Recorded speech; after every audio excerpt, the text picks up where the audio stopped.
So yeah, just a quick video for you guys this week, just to compare two exhaust systems that we've recently done on G80 M3s. We've never done something like this before, and apparently no one has on YouTube, at least not with these two specific exhaust systems.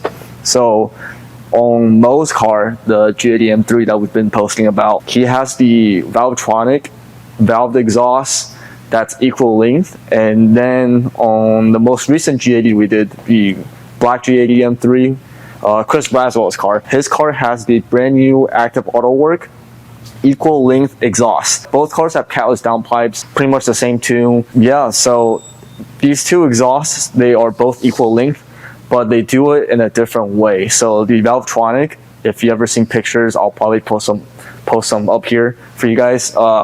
They route both downpipes into a single pipe, and one of the pipes have like this squiggly design, so it extends the length of it, so it's equal length into before the merge.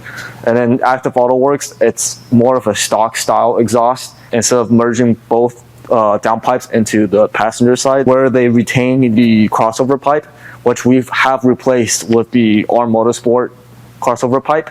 So that exhaust, I'm gonna show a video in the background for you guys. This exhaust also has a squiggly section that also makes the whole thing equal length.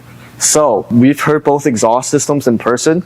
We think there's a decent difference. However, we wanted to make a video of the cars on the dyno and on the street just to show you guys what they sound like. But yeah, hopefully the video was cool for you guys. We will have more content coming up.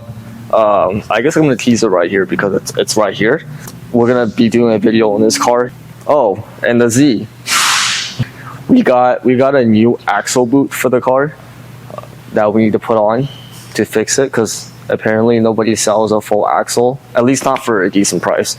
So once that's done, we're gonna run the car on the street. Hopefully, like Hussein said, a 5-second 60 to 130, even in this weather. But there's a few things on the car we need to sort out before I do that, because that car is a shitbox right now. So yeah, I'll see you guys next time.